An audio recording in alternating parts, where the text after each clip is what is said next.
Saddleworth Moor is an expanse of desolate, windswept peat bog in northern England. For decades, the harsh landscape sat virtually unchanged, quietly serving as a massive, unresolved crime scene. In the mid-1960s, Brady and Myra Hindley, known as the Moor's murderers, were convicted of luring, torturing, and killing children before burying them on this very moorland. Both were locked away on life sentences. But the trials of 1966 left a gaping hole in the pursuit of justice. Two suspected victims, 16-year-old Pauline Reade and 12-year-old Keith Bennett, remained missing.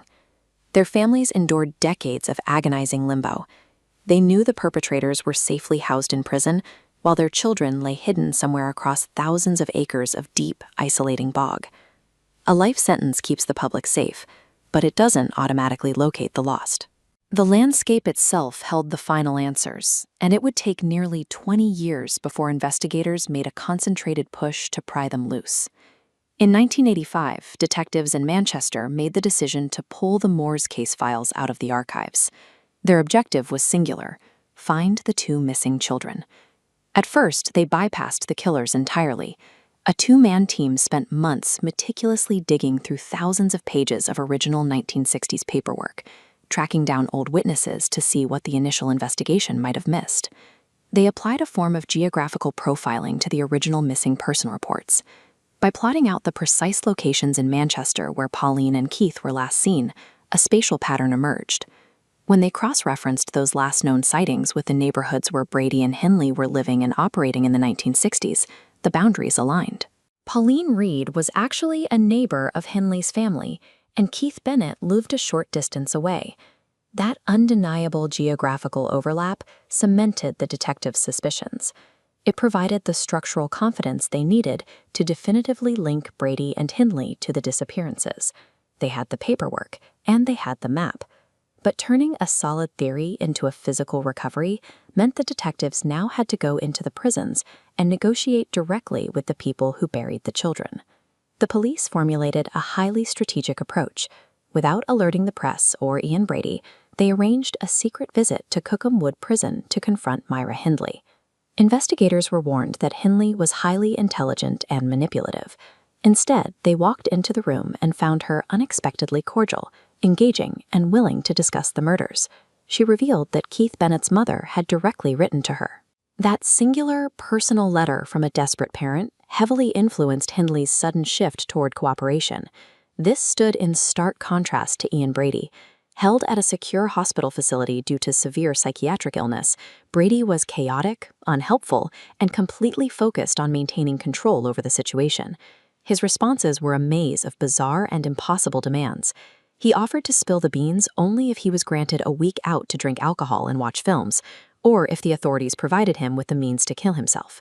One killer was calculatingly cooperative, offering to review aerial maps of the moors. The other was dangerously erratic. That deep psychological divide forced the detectives to put all their initial focus on Myra Hindley. The Home Office eventually approved a request to take Hindley out of prison and back to Saddleworth Moor so she could point out the graves. But they attached a list of highly restrictive security conditions. The execution of this first visit was an operational disaster. Roads were closed, Hindley was flown up by helicopter, and at first she was required to be physically handcuffed to a prison officer while trying to walk across the treacherous, uneven bog.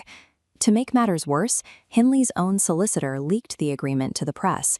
What was supposed to be a solemn, tightly controlled search instantly became a chaotic, highly visible media circus. Navigating a featureless moor from memory is difficult under perfect conditions. Forced to approach the search sites from a completely different direction than she had in the 1960s, surrounded by security constraints, Hindley entirely lost her bearings. Heavy-handed bureaucracy and an overwhelming media frenzy had actively sabotaged the delicate memory recall required to find the victims. The first attempt yielded nothing. Realizing the strict rules had failed, the authorities gave the detectives full control for a second attempt. They stripped away the helicopters and escorts, rented a simple camper van, and drove Hindley up to the moor discreetly. This time, they let her dictate the route.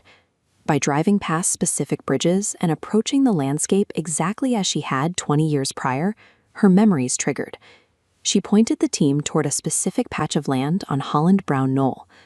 The physical search was grueling.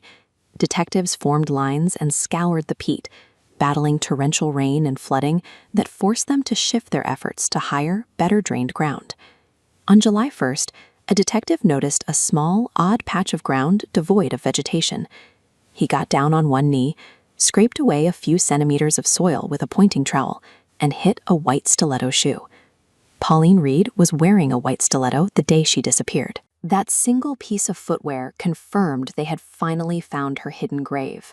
Finding her body was a massive triumph of police work and persistence, yet it simultaneously delivered the most devastating confirmation a family can receive: the absolute physical proof that their child was abducted, murdered, and buried in the middle of nowhere. With one victim recovered, the detectives organized a desperate final attempt to find Keith Bennett. This time, they brought Brady out onto the moors in the early hours of the morning.